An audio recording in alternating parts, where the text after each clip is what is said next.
Live from Iowa State Capitol in Des Moines, this is the 2026 Condition of the State. Live coverage on the stations of Gray Media. Now, here's Iowa Political Director Dave Price. Welcome to the Iowa State Capitol in Des Moines. I am Gray's Iowa Political Director Dave Price. We are, let's call this the pregame, if you will, for the annual Condition of the State address. We'll get to why you're hearing a lot of background noise in a moment, but let's set the stage first. Governor Kim Reynolds, in less than 10 minutes, will walk essentially behind us before she walks into the Iowa House chambers. It's the bigger one of the House and the Senate. That's why they use this one. You can get a lot more people in there. So lawmakers will gather from both chambers, along with the members of the Iowa Supreme Court, who are gathered right behind me, and the state office holders from Iowa. They will all gather there along with the governor's family and friends and various folks up in the gallery for the speech tonight. Now, I mentioned these protesters.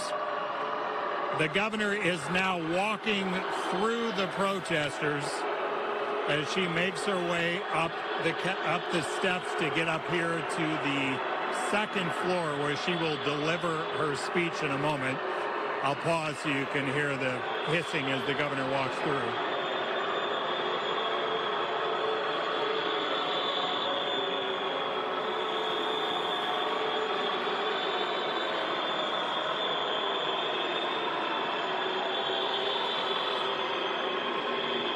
There are 100, 150 people or so, one floor beneath us. For the most part, they have been protesting federal deportation efforts to get out people who are suspected of living in the country illegally. So not anything per se about the governor based on their chants and their signs and all of that. The governor is now making her way onto this floor now that law enforcement has helped her get through the protesters assembled here. It's the first gentleman from Iowa, Kevin Reynolds, along with the governor, security behind her, and then some of her top staff. The lieutenant governor is a little bit past as they all get ready to walk into the House chamber. Now, a little background on the protest, which is still kind of echoing through the Capitol Rotunda here. I've been covering the Iowa legislature since 2001, and truthfully had to check with somebody here because I could not remember anything like this. There was a time somebody reminded me back when Terry Branstad came back to office in 2011 that there were some protesters out here. It wasn't exactly the same kind of setup, and I don't recall them being nearly as loud, and I also think they were spread out a little bit more. But to say the least, it's an unusual situation to see what we have gathered for what is traditionally an event where you don't see a lot of protesters in here. Now, to get back to what you are seeing in front of us. So these are members of the Iowa Supreme Court and various courts from across the state. They are among the distinguished guests who gather for this annual Condition of the State address. For the most part, lawmakers from both parties and both chambers were already assembled in their seats ahead of time. Obviously, we're talking about the House, so they have to make room for the members of the Senate to come join them. But they get members of the public and the invited guests all situated in their seats, and then they can bring in the governor, her family, some of the VIP guests, if you will, and some others who will make their way in there, and the governor's top staff, and some of the lawmakers, Lieutenant Governor as well, Chris Cournoyer, some of the other legislators who will help support the governor in. They are all assembled out here. Now, if we think back a year ago when the governor gave that condition of the address at the Condition of the State address at the time, there were a lot of bipartisan, really non-controversial measures the governor was talking about. If you think about what that speech was all about, some of it was focused on cell phones, making sure that our children were not on their phones too much at school, something that you were seeing pass in other states across the country. That earned bipartisan support in the legislature, and they passed that.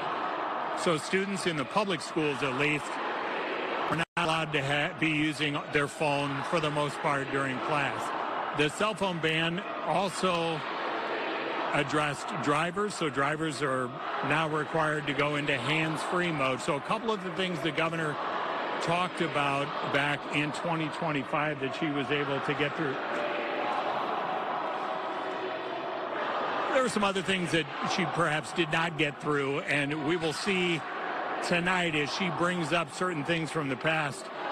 This is one topic that's come up numerous times. I think she's brought it up 3 or 4 times. Would be easier access to contraceptives so that you could get them without a prescription. You don't have to go to your doctor to get that. That is something that has been kind of an ongoing thing from the governor. We'll see if she brings that up tonight. One thing we can expect her to bring up, which should be no real surprise if you've watched any of the coverage over the last couple of weeks, would be property tax reform. The way this will go down this year is that we are going to see numerous property tax proposals.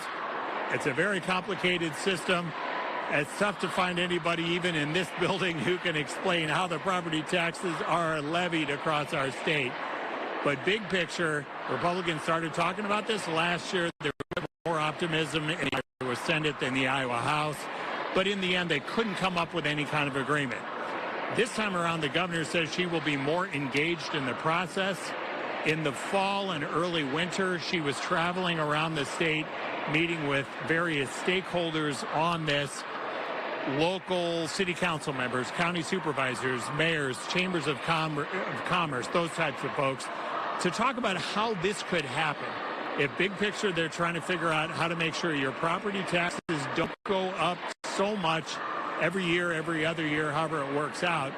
But how do you place restrictions as a state legislature on that without really hamstringing the local communities? They use those property taxes, of course, to pay for vital services, police and fire, schools, all kinds of things. So some of the local leaders have been imploring state lawmakers and the governor to not make these changes too restrictive so that they cannot provide the services they need. So tonight, we'll get to hear more of the specifics about what the governor is saying. And when I mentioned this is going to be kind of chaotic, the governor's will have her own proposal. Senate Republicans have already started working on their own. House Republicans have started working on one. House Democrats already put out some of the framework of their plan, and Senate Democrats are also working on one. So we're keeping track of all of this. That is 5 different ideas. Now, of course, we need to be realistic here, and Republicans are in charge, so don't expect a lot of the Democratic ideas to get put into the final plan here. But if in the end we see 3 different Republican plans, the way the Senate Majority Leader Mike Clemish has explained it, they'll look at all 3. They'll all sit down with some of the key leaders here, pick out what do you like, what don't you like, and in the end hope that they can come up with some kind of legislation that they think they can pass in the House and Senate, something that the governor wants. But some of the early talk out here is that there are a lot of different ideas. Maybe they will share some commonalities, but it is a very complicated process, so it's a lot that they're going to have to try to figure out. And again, once you get the details out here, they know they will hear a lot from these local leaders if these are too restrictive. So property taxes is definitely we expect the governor to talk about tonight. We will see if she talks about any eminent domain restrictions. That was a sticking point and a flashpoint, especially in her party last year, as House Republicans, and we're standing outside the Iowa House, they passed some restrictions so that private companies, like the one that wants to build this carbon pipeline project, private companies like that would not be able to use the authority of eminent domain to force access on somebody's land. There have been protests, sometimes almost as big as the one we have out here tonight, but specifically focused from the landowners who are in the pathway of this. And they were here earlier today protesting as well. The House has already started legislation on this to pass something very similar to last year. if you remember all the drama last year, you had Senate Republicans fighting with each other. In the end, some of them broke away from leadership, sided with Democrats. They got a bill passed. It went to the governor. She vetoed it. So that sets the stage for this contentious, potentially, situation with members from their own party with Republicans to see what the circumstances are, as if they're all willing to get along and negotiate on different things this year. So having her bring up eminent domain tonight, probably not as likely. Well, we also, she won't talk about as many of the specifics on this during the speech, but that will be her budget plans for the next year. And this will be her final budget that she gets to put together as the governor. This is officially the second to last condition of the state address that she gives. This is really the last one that she will give before lawmakers here, where she's really putting out any kind of agenda.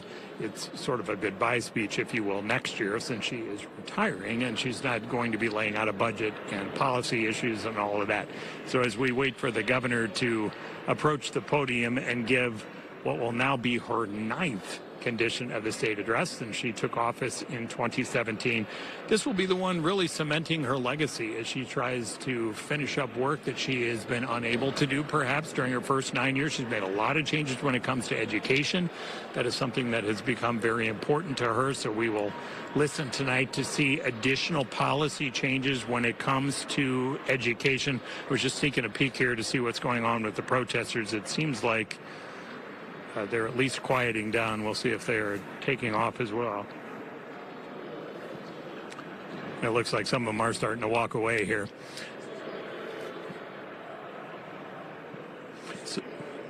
So as the governor gets ready to walk down through the chamber and then go up to take her place on the podium, again, just as the reminder here, this is the last condition of the state she gets to give as governor, with an agenda, if you will. So next year it'll be more of a farewell speech. And now Governor Reynolds.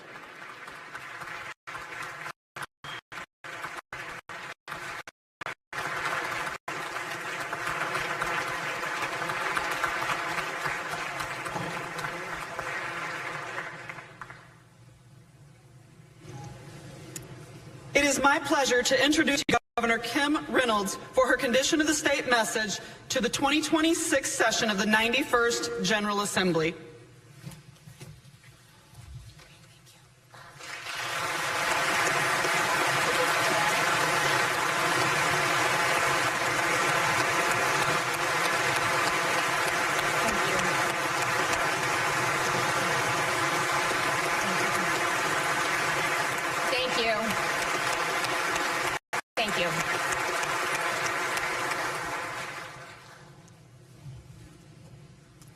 Madam President, Mr. Speaker, Lieutenant Governor, First Gentleman, legislative leaders and members, justices and judges, my fellow Iowans. So this is the 9th time that I've addressed you from this chamber to report on the condition of the state. It's a place that has witnessed nearly 2 centuries of Iowa history, moments of crisis and moments of courage, times of uncertainty and times of renewal. Yet through it all, one thing has remained constant: ordinary citizens stepping forward to do the extraordinary work of self-government.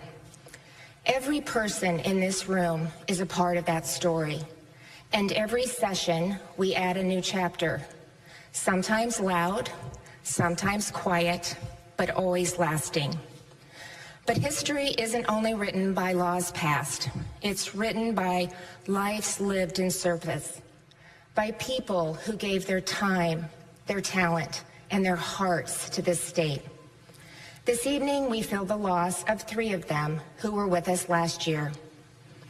Representative Martin Graber, Senator Rocky DeWitt, and Senator Claire Celsey. We honor their lives, their service to the people of Iowa, and the deep commitment each of them brought to this institution. For many of us, they were more than colleagues. They were friends, and their presence will be greatly missed. Iowa also lost another state leader last year, Representative Janet Metcalf, who served in the Iowa House from 1985 to 2003 and passed away in March.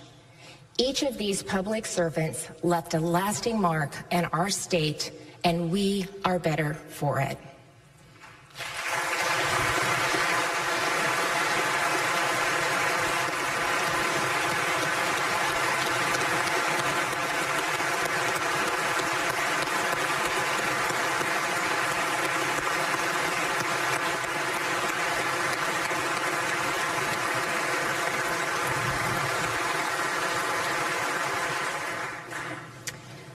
There's no greater calling than service, especially when it asks for the greatest sacrifice. Exactly 1 month ago, well beyond these walls and even beyond our nation's borders, Iowa suffered a different kind of loss, one that reached into every home in every small town and city neighborhood and into the very heart of who we are. On December 13th, 2025, a lone gunman with ties to ISIS opened fire on American troops in Syria. 2 of those killed and 3 wounded were Iowans. Our fallen soldiers served their state and their country with honor. As respected leaders, they were models of courage, commitment, and character. And as Americans who answered the call when freedom required it, they showed us the greatest love a person can give by laying down their life for their friends. Staff Sergeant William Nathaniel Howard of Marshalltown had always dreamed of becoming a soldier. He joined the Iowa National Guard at age 17 and served more than 11 years. He stood out not just for his dedication to the mission, but also to his brother and sisters in arms. Above all, Staff Sergeant Howard, Nate, to his family and friends, was a loyal son and brother and a loving husband. He cherished those closest to him with tenderness, humor, and a sincere heart. Staff Sergeant Edgar Torres Tovar of Des Moines was the pride of his parents and a role model to his siblings. He was certain that his purpose in life was to serve his country, and he enlisted in the United States Army after graduating from high school. He was the first in his family to wear the uniform, and in the words of his father, Hugo, he was their hero. Now, he's a hero to all of us. Iowans watched with heavy hearts as our fallen made their journey home, and Iowans were with them every step of the way. They were escorted from the Middle East by Iowa Guard soldiers and airmen, including Staff Sergeant Howard's own brother, Staff Sergeant James Rolsgaard, who served on the same deployment. When they arrived at Dover Air Force Base, another group of Iowans was waiting. The 185th Air Refueling Wing Mortuary Affairs Team, ready to care for their own with dignity and honor. When I reflect on the evil that robbed our state of 2 exceptional young men and wounded 3 others, I'm aware that there are no words can right the wrongs of their deaths or make up for the loss of their loved ones. But know this, their service lives on in the families they cherished, in the communities they strengthened, and in the freedoms they helped preserve. This evening, the Torres Tovar family is with their church community, observing the 30th day since their son's death with a special memorial service. They send their heartfelt gratitude to Iowans for their prayers and support. Staff Sergeant Howard's wife, parents, and brother are with us tonight.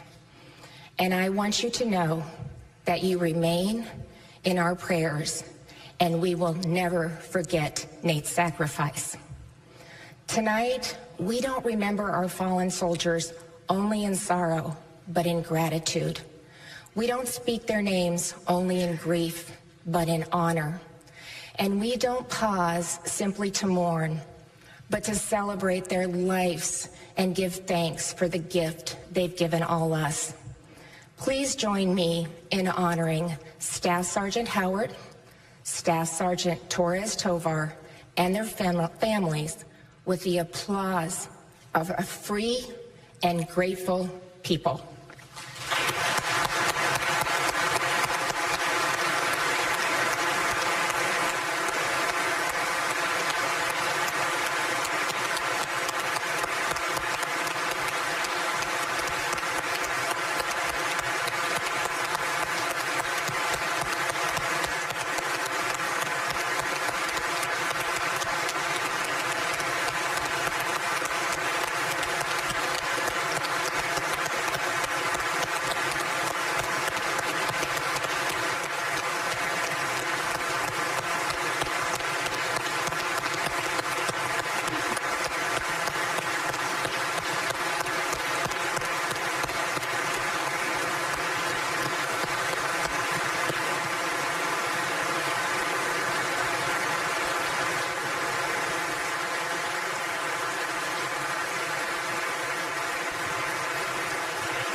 As we mourn and honor those we've lost, we haven't forgotten our 3 wounded warriors who answered the same call to duty that day.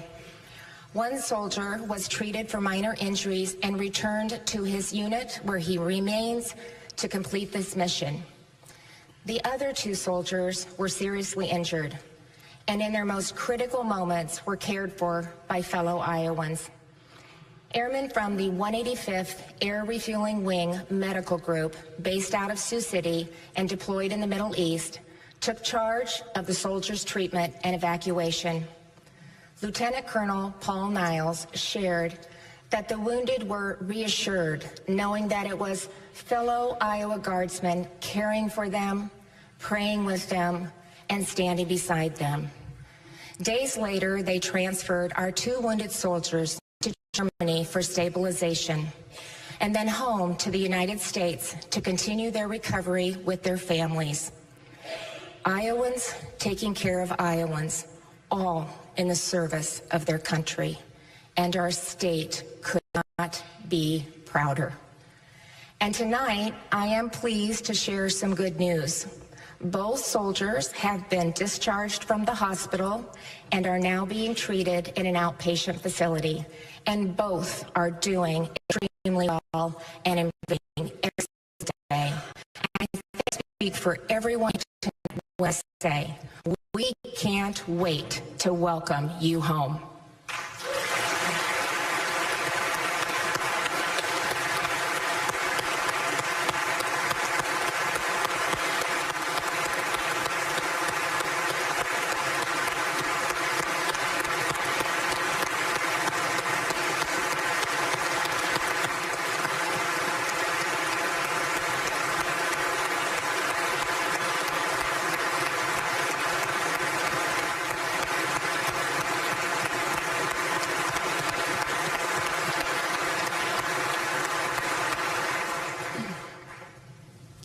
As I've declared every time I've been at this podium, the condition of our state is strong. It's strong in our families, it's strong in our communities, and what we've seen so clearly is it's strong in the men and women who are willing to stand watch for all of us. With 1,800 Iowa National Guard soldiers and airmen currently deployed overseas in support of Operation Inherent Resolve, nearly everyone in our state has a connection to someone serving. Whether it's a son or a daughter, a spouse or a parent, a friend, neighbor, or coworker, our heroes in uniform are on the front lines in the fight against evil. They're the tip of the spear and the center of the shield. And they've done more than we can ever repay. Here at home, their families are serving in their own way, holding the home front steady, carrying on with strength and grace, and looking forward to the day when their soldiers return home. Some of the families of the 2nd Brigade Combat Team, 34th Infantry Division are with us tonight. Will you please stand so that we can thank you for your service too?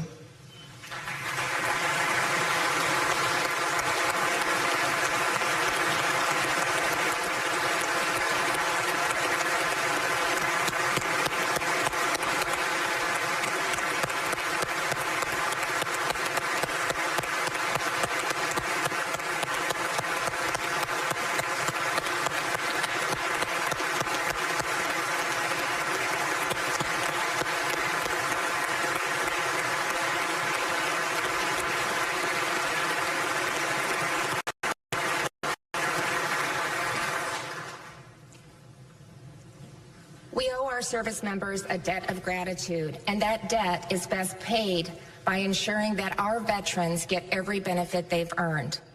Iowa is home to nearly 178,000 veterans, yet only a third is receiving the benefits they've earned, placing Iowa 44th in the nation for VA compensation, and that's not acceptable. An outdated system that provides little accountability is leaving too many veterans and well-meaning county officials without the tools, training, and consistency they need. So tonight, I'm proposing a bill to modernize the system statewide. I'm also proposing that we incentivize better performance by repurposing existing state funds to create a new performance-based county grant program. The higher a county's VA compensation per capita, the more money a county will earn, ensuring that outcomes improve. The goal is simple: more benefits reaching more veterans. So let's do more for the heroes who have done so much for us.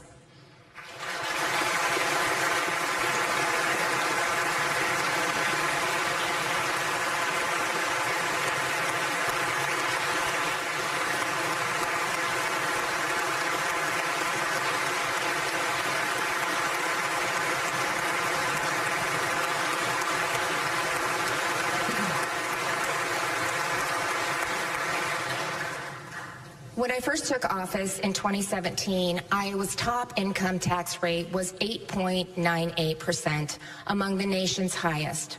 So was our 12% corporate tax rate. Those taxes weren't just numbers on a page. They were eating into paychecks, increasing the cost of doing business, and quietly making life more expensive for Iowa families. So we took bold, decisive action. We eliminated the inheritance tax and taxes on retirement income so families could keep what they'd worked a lifetime to build. We reformed the corporate tax structure and are on our way to a flat 5.5%, making it easier to grow a business and hire Iowans. We enacted a 3.8% flat income tax so your paycheck goes further. And last year, we cut the unemployment insurance tax in half, which will protect jobs and hold down prices. And I am so proud to say that we've cut taxes more than any other state in the country.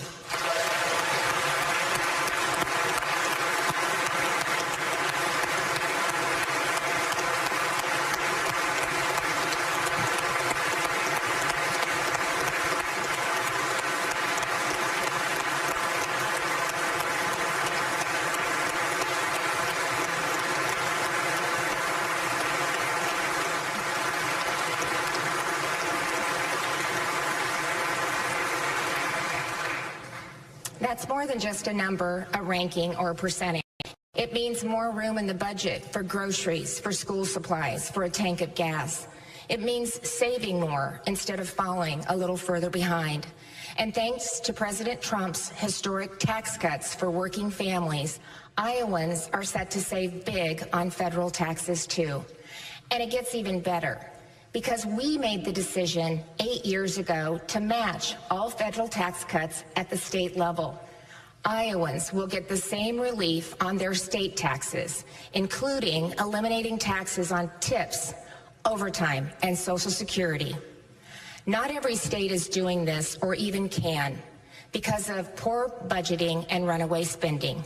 But in Iowa, we believe the money you earn is better used by your family than your government.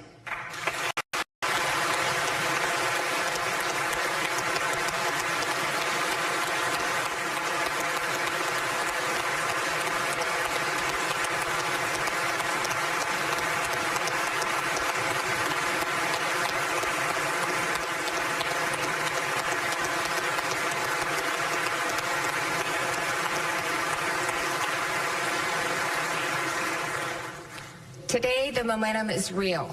Despite a challenging global economy, we've attracted over $20 billion in new capital investments since 2024, creating new jobs and new opportunities.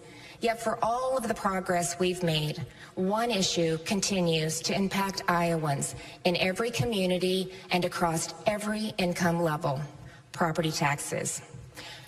Whether you live in a small town, growing suburb, or urban neighborhood, you've probably felt it.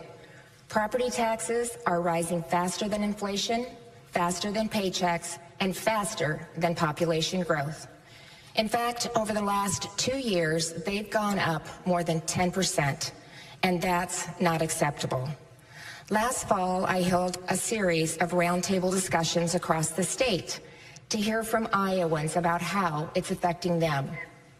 A farmer told me his property taxes have increased 5-fold to the point where he fears he won't be able to keep his land and pass it on to the next generation. Kate, a small business owner, said rising property taxes are crowding out her ability to reinvest in her business and her community.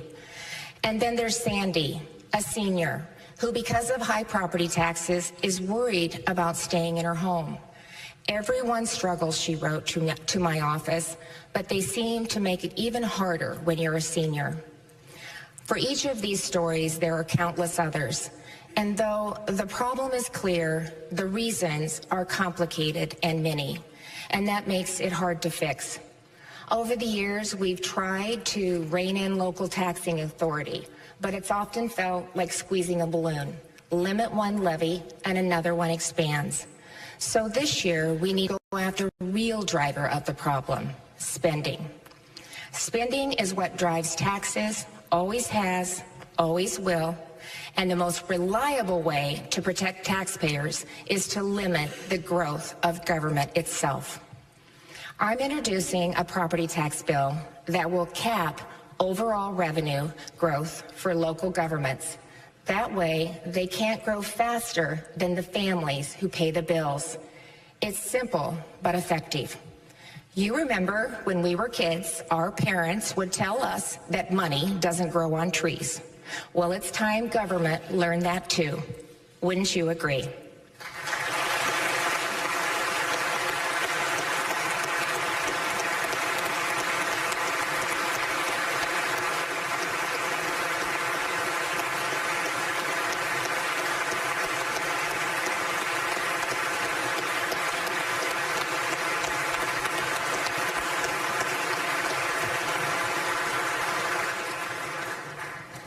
To help protect families from runaway spikes and provide more predictability, I'm also proposing to move property tax assessments to every 3 years instead of every 2.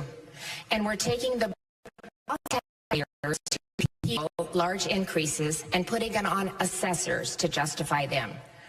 I know many in this chamber have other ideas, and I welcome them. But this is how we begin to tackle the problem and put families back in control. While nearly every homeowner is feeling the pain of property taxes, one group is especially impacted: our seniors. Property taxes were never designed for a world where home values soar while incomes stay flat. For older Iowans living on fixed incomes, rising assessments don't mean rising wealth. They mean rising anxiety. Seniors who did everything right, who worked hard, paid their taxes and saved, are at risk of being taxed out of the very home they hope to grow old in. And that's really not how it should work.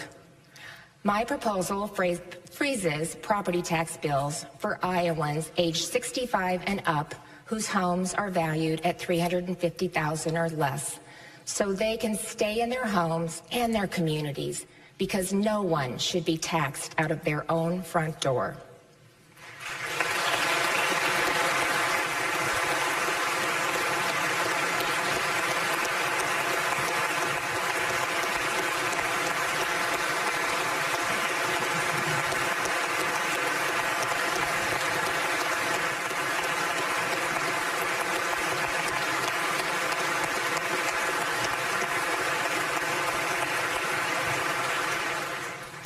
Rising property taxes and home prices also leave young Iowans wondering if they'll ever be able to achieve the American dream.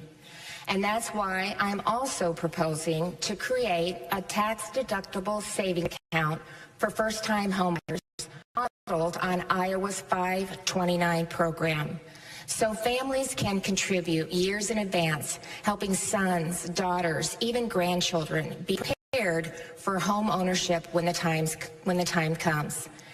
And it's also why I'm introducing legislation to modernize the beginning farmer's tax credit, expanding its size and making it refundable, and extending it to land sales as well as leases. That'll also strengthen our multi-generational farm families as the credit applies to sales and leases to relatives. Whatever their dream, let's make sure it's within their reach, so more young Iowans will choose to build their future here.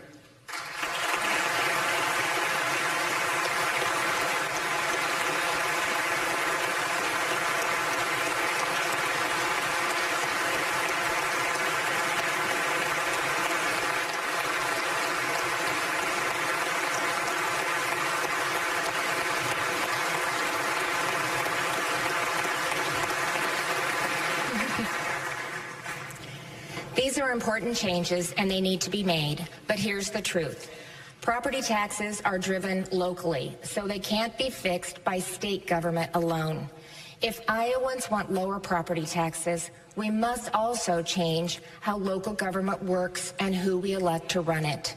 We need leaders who understand that government can't grow faster than the families who pay for it.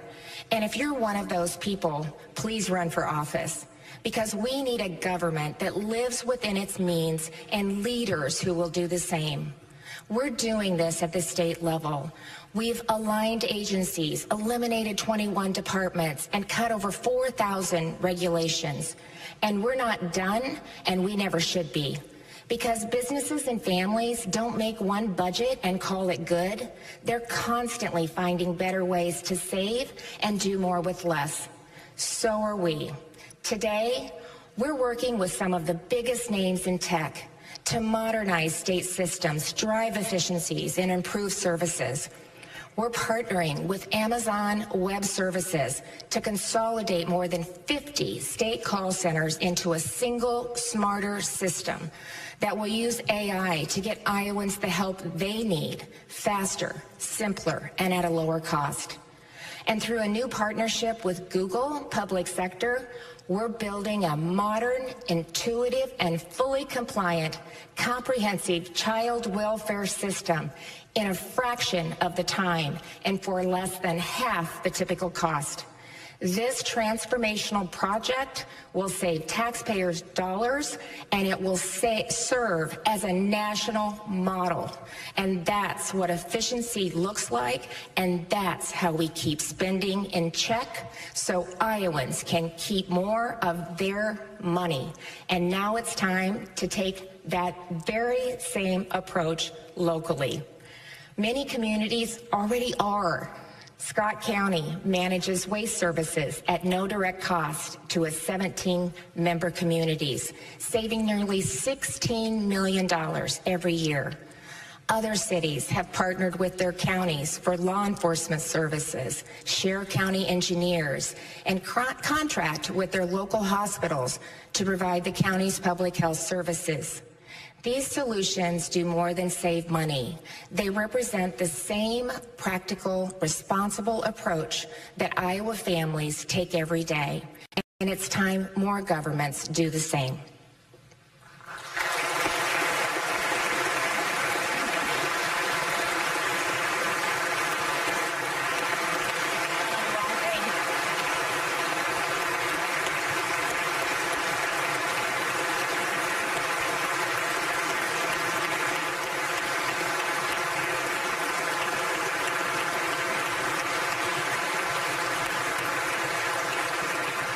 And starting tonight, every Iowan can go online to the Iowa Department of Management's website and see how their city or county is spending their tax dollars.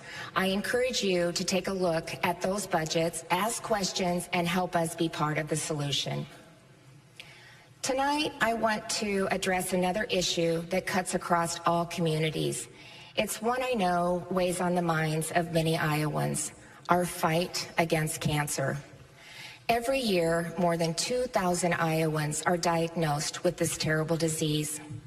Everyone in this room has been affected by it in some way. Hearing the news that you or someone you love has cancer is devastating. I know it personally with Kevin's diagnosis 2 years ago. And even though we now understand what a diagnosis means and how we can manage it, questions of why it happened remain unanswered.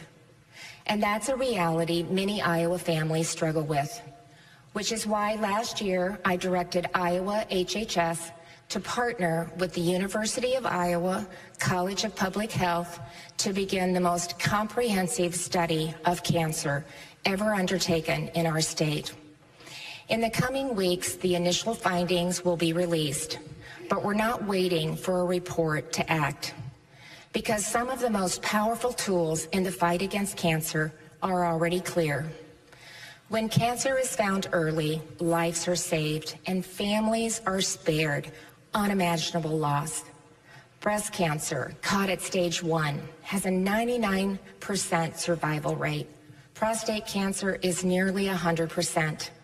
At stage 4, however, those survival rates dip below 40%. That's why early detection is so important. It doesn't just change outcomes, it changes lives. And that belief became the personal mission of Joe Garcia of Urbandale.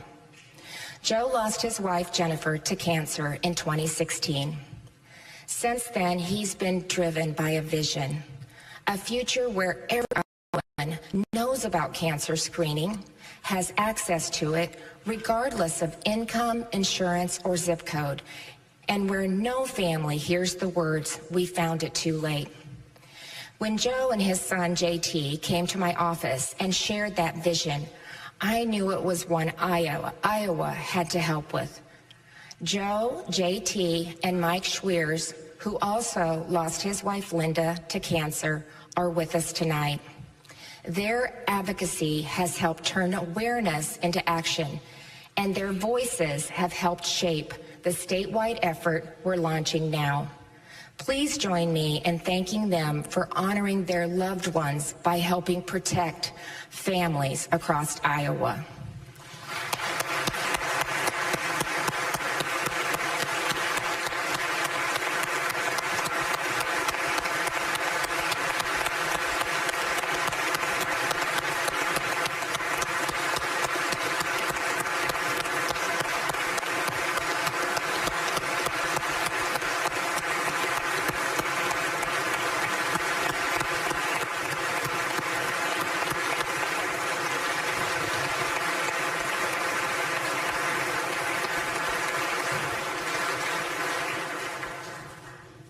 Tonight, I have to tell you that Joe's vision is becoming Iowa's mission. Just 2 weeks ago, Iowa's innovative plan to strengthen rural health care, called Healthy Hometowns, was awarded $209 million for year 1 of the federal Rural Health Transformation Program. Just this year, more than $50 million will be invested specifically in cancer prevention, screening, and treatment. and we expect it to grow to 183 million over 4 years, and that's just for cancer. Here's what that means for families. It means a working parent who can get a mammogram and a follow-up MRI before a lump becomes a diagnosis. It means Iowans can do a colon cancer test at home and get a colonoscopy before symptoms appear. It means telehealth visits and new skin cancer screening tools so care doesn't get delayed because life is busy. It means routine prostate exams, catching cancer while it's still treatable. And it means radon testing and mitigation so families aren't unknowingly exposed to the second leading cause of lung cancer in their own homes. We're making early detection the norm, not the exception, replacing fear with hope and making sure that if families hear the word cancer, they also hear, we caught it early and we can treat it. That's how lives are saved, and that's what Iowa is building right now.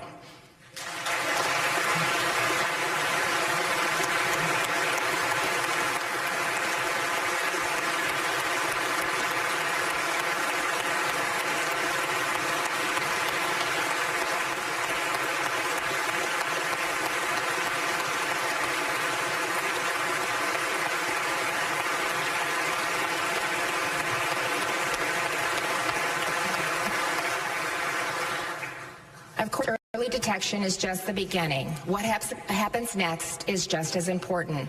How quickly care starts, how close to home it can be delivered, and how well families are supported through the hardest days of their lives. Through Healthy Hometowns Initiative, we're developing cancer care hubs, helping fund the equipment, oncologists, and advanced medical technology necessary to provide this specialized treatment. That's step one, and it starts this year. Then we'll complete this hub and spoke model by opening satellite clinics in outlying communities where patients can get a routine cancer care even closer to home.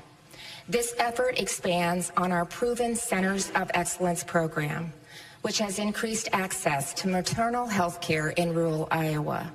Now, with a strong foundation in place, we can move faster, go further, and truly transform care by expanding the model to cardiovascular care and mental health.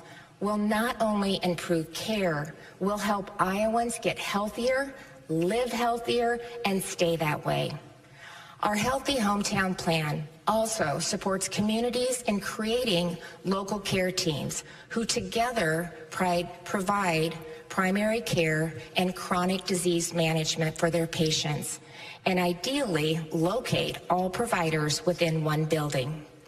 Consider what it would be like if a patient with diabetes, heart disease can see his primary care provider for a routine visit, then meet with a dietitian to create a personalized meal plan, discuss his medications with a pharmacy tech, and consult with a care navigator about his health goals, all in one afternoon and at one location.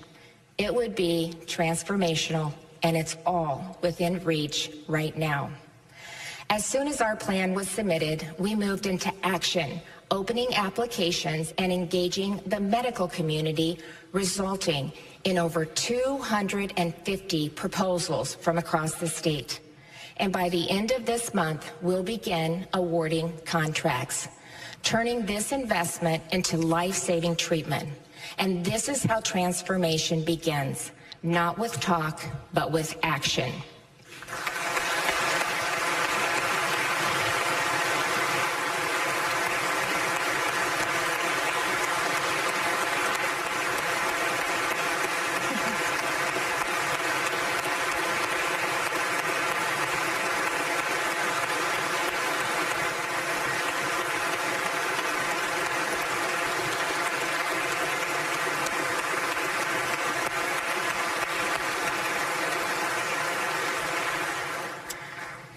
It's also important to encourage healthy behaviors so we can reduce the high rate of chronic illnesses.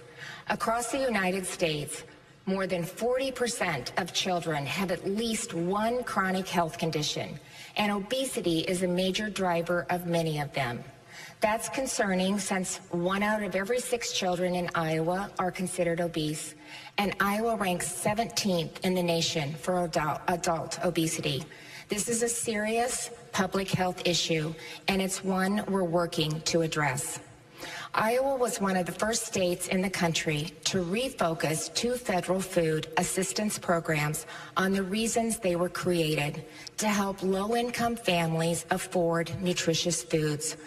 With USDA's approval, SNAP and summer EBT in Iowa will help families purchase fresh produce, grains, meat, and dairy, but candy, sweets, and soft drinks are no longer covered. This year, I'm asking the legislature to make sure that our state always maintains a nutrition-first focus for these programs by directing Iowa HHS to maintain a federal waiver going forward. The days of government programs that enable chronic illness are over. It's time for a new era of accountability and health.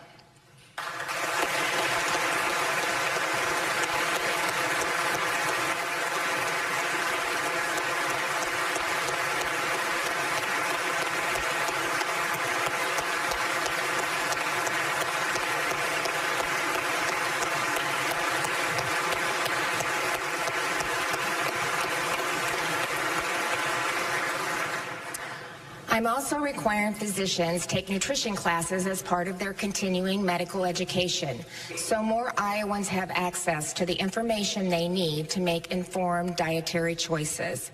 Lastly, I'm introducing a bill to remove artificial food dyes from school lunch programs. Studies show these chemicals, which provide 0 health benefits, contribute to behavioral issues. We can do better for our kids, and we will.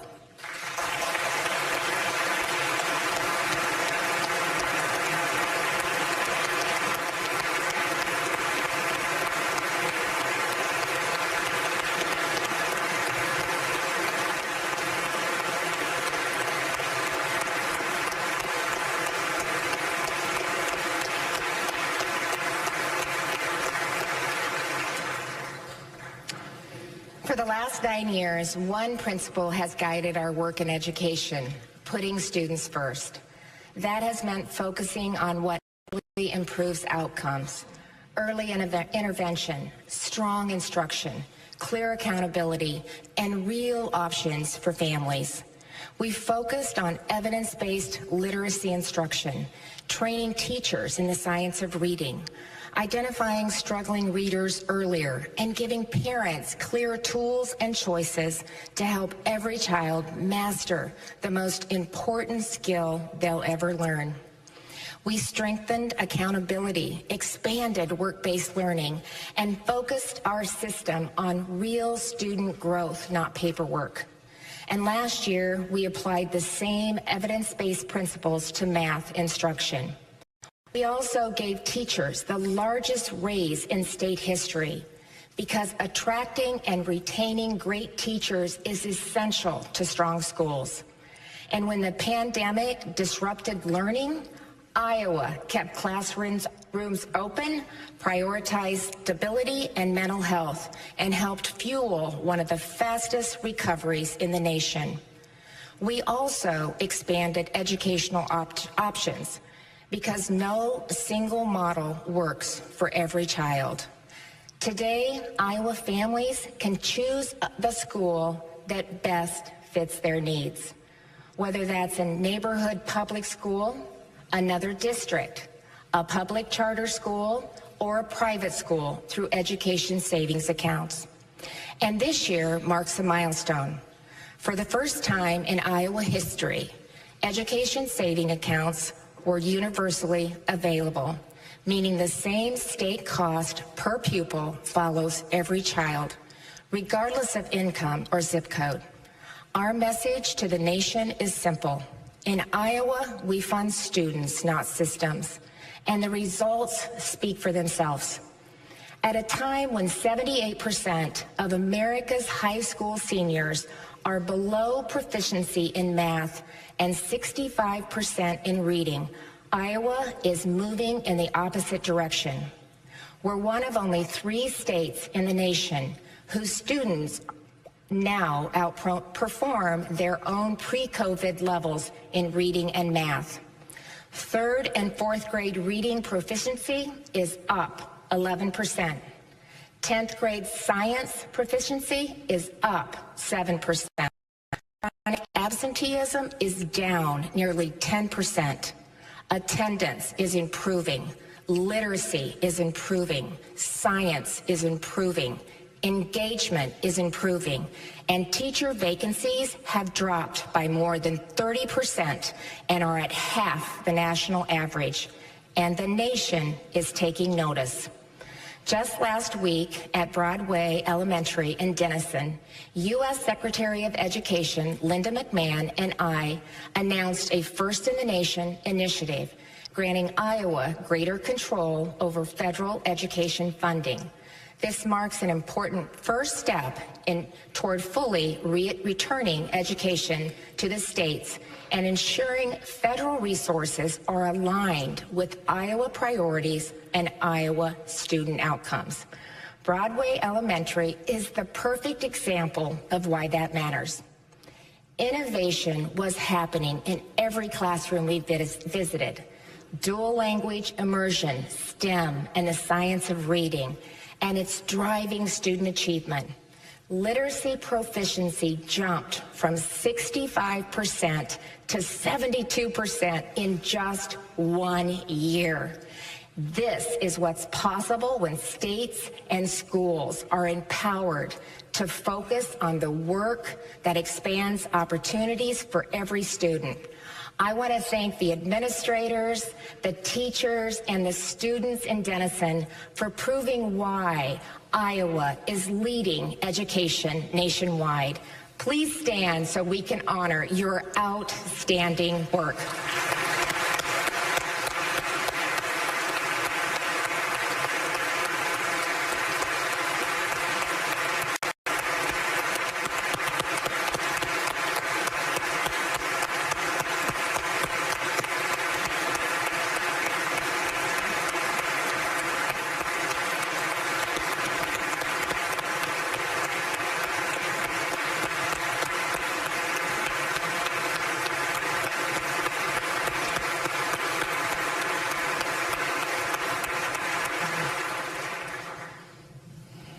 All of this happened because Iowa made a clear decision to put students first.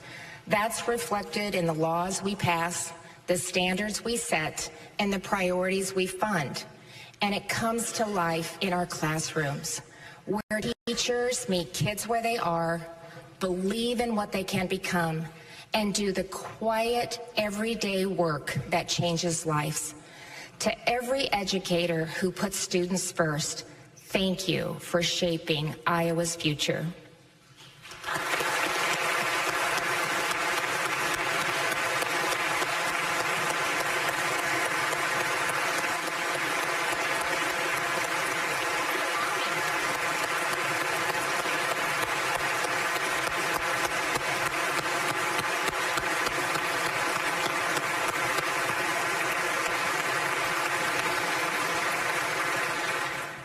One of the clearest examples of our Students First approach can be found in Cedar Rapids. This year, Cedar Rapids Prep, a tuition-free public charter school, opened its doors for middle school students and quickly filled every seat with a waiting list already forming. Demand has been so strong that plans are already moving forward to expand the school, adding grade levels and a new facility to serve even more families. Some have described that success as a problem, not because students are struggling, but because enrollment shifts mean that some traditional public schools may need to adjust staffing or facilities. In other words, the concern is not about how children are doing, it's about how systems are changing. And that's the wrong way to look at it. If parents are choosing a school because they believe it's working for their children, that's not something to resist. That's something to celebrate. When a school meets the needs of families, that's progress. And Cedar Rapids is not alone. Other public charter schools are seeking to open across the state next year, bringing even more options to families who want them. Choice doesn't weaken our commitment to public education. It strengthens it by making every school focus on what matters most, the students in front of them. That's why I'm proposing a bill to ensure per pupil funding truly follows the student so that every public school student receives equal support no matter which public school they attend. Because equity isn't just about funding, it's also about access. My proposal will ensure that public charter school students have access to concurrent enrollment and extracurricular activities, just like students in national public schools. Every student deserves access to college credit and activities, not because of where they attend school, but because they are an Iowa kid. And that's what education is about in the end. Not programs, not politics, but students. Iowa will remain a state that puts students first, and we will never look back.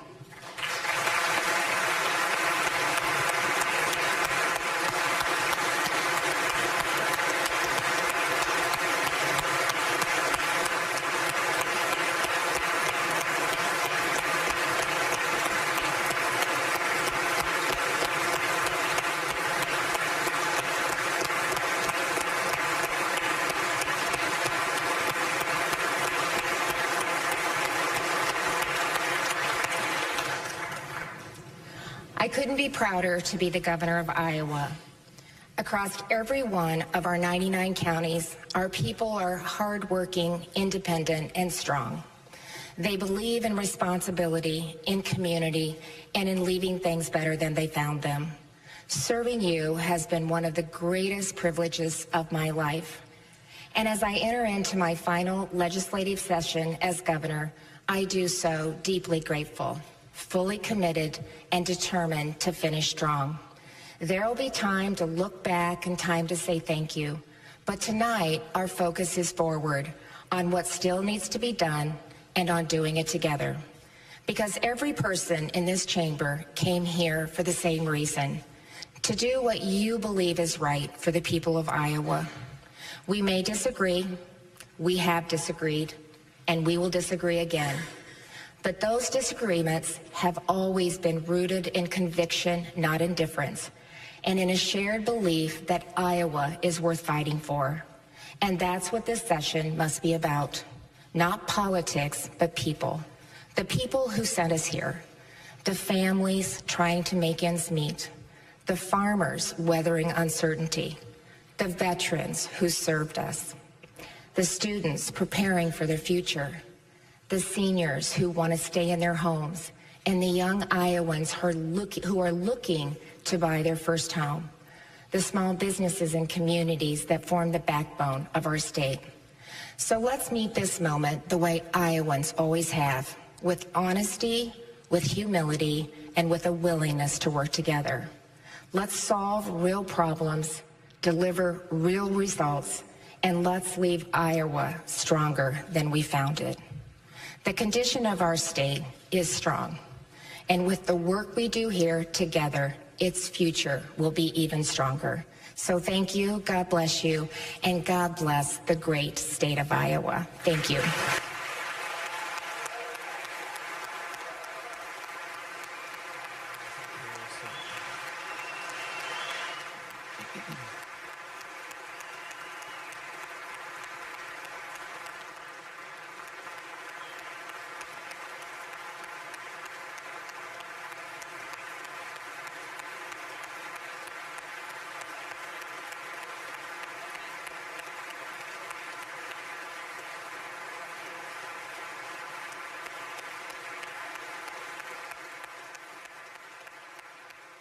Governor Kim Reynolds delivering what is now her 9th Condition of the State address as the governor of Iowa. About 50 or so minutes, give or take a few. as she laid out her themes for the year ahead. She will give a speech next year, but of course it will be a far different feel from what it was this one. This was important for her as she lays out her final agenda, really, for lawmakers. And much as we thought would happen, she laid out her plans for property taxes. Expect to hear a lot about this, and we'll hear what the reaction is from local communities as they hear this, as the governor is touting what her staff says will be $3 billion in savings for property owners over the next 6 years. That means $3 billion that local governments will not be receiving in property tax revenue. There are some other changes that they're making to the way businesses pay taxes. The governor now walking out of the chamber with her husband and some security behind her. The protesters that we saw, if you were with us before this address began tonight, so one floor down here at the Iowa State House, those folks have disappeared, 150 of them. They have left the building. So while the governor had to walk essentially through some of those protesters before her speech, she does not have to do that as she now departs, heads down the stairs, and then heads back toward her office. So the property tax plan by the governor, she laid out some of the themes, but I mentioned that it could provide what her staff says will be $3 billion in savings over the next 6 years. So again, the offset of that is that local governments will not be receiving that revenue. Part of the provision would include a property tax freeze for folks who are 65 and older, and it will include most homes. The cutoff was $375,000. So most homes would fall under that. So that will, again, be one of the ways that it will be providing some relief for some people across the state, but it will also then be limiting how much some of these local governments can bring in revenue. And another provision that she will have in her policies will be a $10 million fund. Go ahead, folks. Thank you. Sorry to box you in here. We're going to slide a little bit so we can allow the members of the military who are up in the gallery watching the speech can have plenty of room, along with some of the youngsters who gathered up top to listen to this speech as well. So you have the senior freeze in there. Now, to offset a small portion of this, the governor is trying to incent communities to band together as a way to cut expenses, essentially. So there's a $10 million grant. And the plan would be communities pitch an idea about how they're going to share some services, and they could offset if there's some kind of startup cost or something like that. $10 million would go into this as a way to provide some kind of pathway for them finding ways to reduce costs, because that will be important for them if they're losing a lot of this revenue if this plan should go through. Before we get into a lot of more of the specifics, though, we need to caution this is just one plan. We already know Senate Republicans have a plan. House Republicans plan to have their own. House Democrats and Senate Democrats, and no offense to the Democrats, but they're in the minority here, so primarily it'll be the Republicans who are doing the main planning on what any kind of final proposal would look like here. But the property tax one for sure would be one to follow. Another thing, and we'll have to get a few more specifics on this, but the governor's plan would eliminate some of the mandates requiring local elections. So maybe you're electing a county assessor, those county recorder, those kind of local positions. In theory, a county could work with the state and would no longer have to have those types of elections, and maybe your county board of supervisor could just appoint the people to those positions. It would not be a mandate, but a community, as we understand it, could opt into this system. So that will be something to watch, and in theory, that could be another cost-saving idea. I mentioned that there could be a way that this would impact business taxes, and that would be for the way the state provides this backfill for something that's been in place for a number of years. but they're going to take this away. So this will impact businesses if they were receiving this, but it could mean a potential savings for state revenue for $125 million a year, which, if you've been following our reporting through this, if you cut people's taxes and the state is bringing in a lot less money, they're going to have to look for ways to cut costs. This could be a significant one if this would go through and they would save $125 million.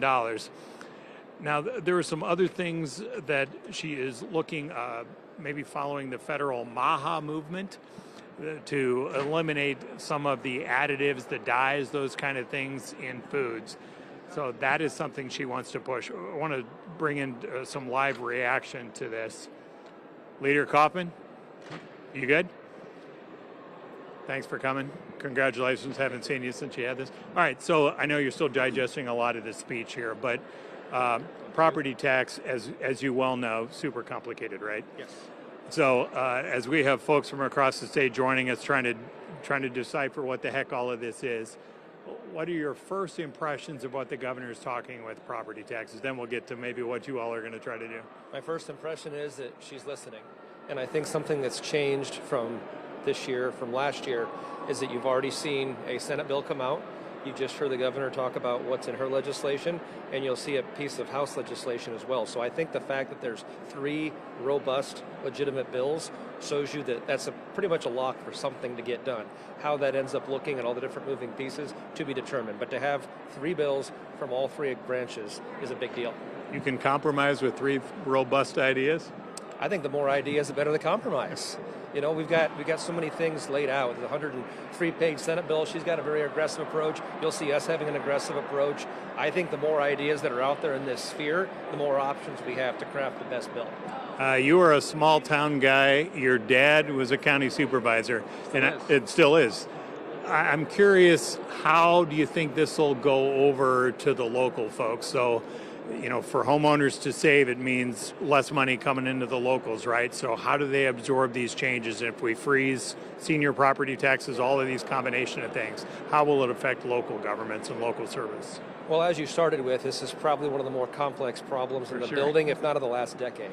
So when you've got these many ideas, I'm not trying to punt on this question, but truly our philosophy is they now will see the bills, they'll now see the legislation, and then they'll come to us and say, hey, we're thinking maybe about this being a little bit different or this tweak, but the bottom line is we're looking at being on the side of the taxpayer rather than the taxing entities. And I think that message was delivered loud and clear. So we'll work through the committee process, put all 3 bills together, and local governments will absolutely have a seat at the table. I mean, I could mention your dad served here. He could have solved it when he was here. Maybe you're the guy who does. I would just say that I think his perspective now is probably a little bit different than before, and that'll just be one more thing that I got accomplished that he did not. Very good. Will you talk a little bit about, again, talking about back home for you, the rural health? In particular, a huge chunk of this will be focused on cancer research, cancer screening, all those kind of things. I know it's super early on, but how does this all play out? I mean, I think Iowans spoke loud and clearly they wanted something aggressive when it comes to combating cancer. The governor was right. There is very few family, if any at all, that aren't affected in some way, shape, or form by cancer. So I think having such a robust investment coupled with the program, I think the most important thing about what she said is the early detection piece. If you can have families hear that horrible news followed by, but we have a way to fix it, I think that's going to change lives in a few ways that we can do things up here. Having the families of the National Guard soldiers was obviously a powerful moment. What was it like to be in the chamber? It was a tearjerker. To see moms and dads and brothers and sisters and loved ones, number one, seeing their children honored, but also just the emotion on your face. It's impossible for that to not to pull at the heartstrings. And obviously, all the different proposals that she had to back up our veterans and to have their back, I think you're going to see some robust support for those initiatives. But it was a real tearjerker. Thank you. Appreciate the time. Thank you. Absolutely. Good to see you. Thank you. As he mentioned, House Republicans will be working on their own property tax plan. So robust in his mind, so in his words, robust from the House, robust from the Senate, robust from the governor. That's a lot of robust they're going to have to bring in. And I will bring in Sean Begneski, the state representative from Des Moines, one of the Democrats' House Minority Whips. I'm going to guess that you don't agree with everything Leader Kaufman just said here, but let's get your initial reactions to the speech. I thought we'd hear a lot more tonight. Republicans have been in control for 9 years now, Senate, House, and in the governor's office.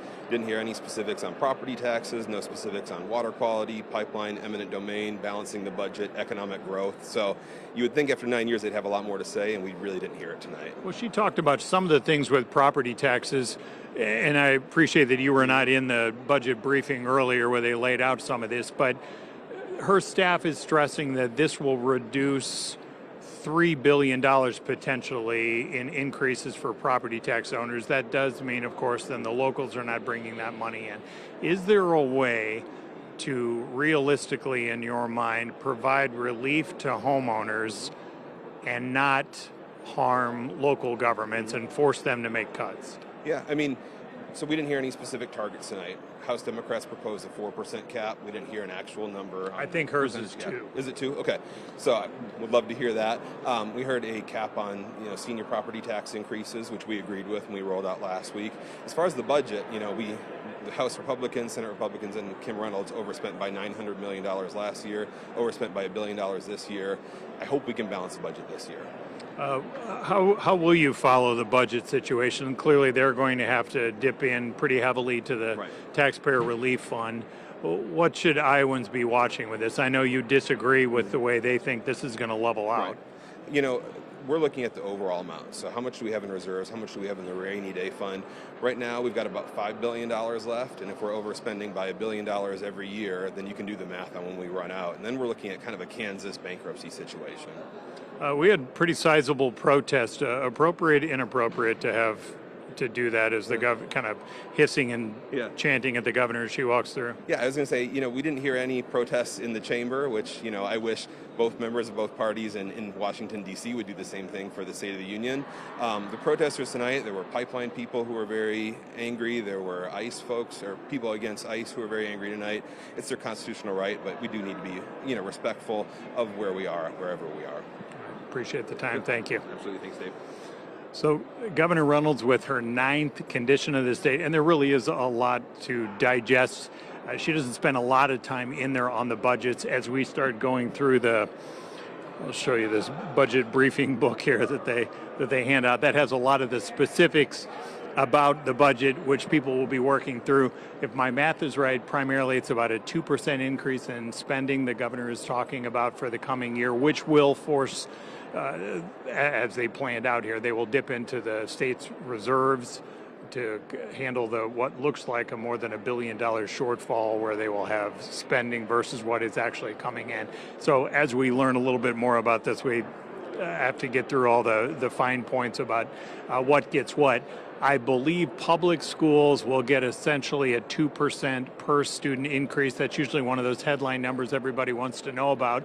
And with inflation nationally at about 2.7%, I think the last one I saw, this could possibly be another year where schools are funded at below the rate of inflation. But we will learn more about that as we start digging through this, and it goes through the budget process. This is just a blueprint here.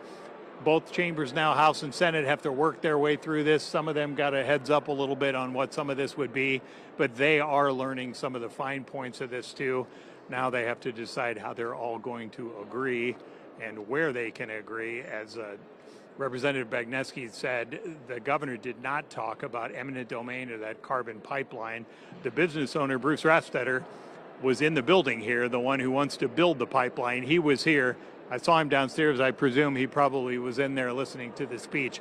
But that is definitely an issue to watch. Very spirited debate that we've had on this. Not something the governor addressed, but that is something we will have to follow during this legislative session to see how that plays out, and if tensions about that issue will impact any other issues as they have to go through the negotiating process of what gets passed here and what does not get passed here. So that wraps up our coverage here at the Iowa State House here in Des Moines. We appreciate you joining us tonight for the 9th time Governor Kim Reynolds delivering her condition of the state address. Have a good night.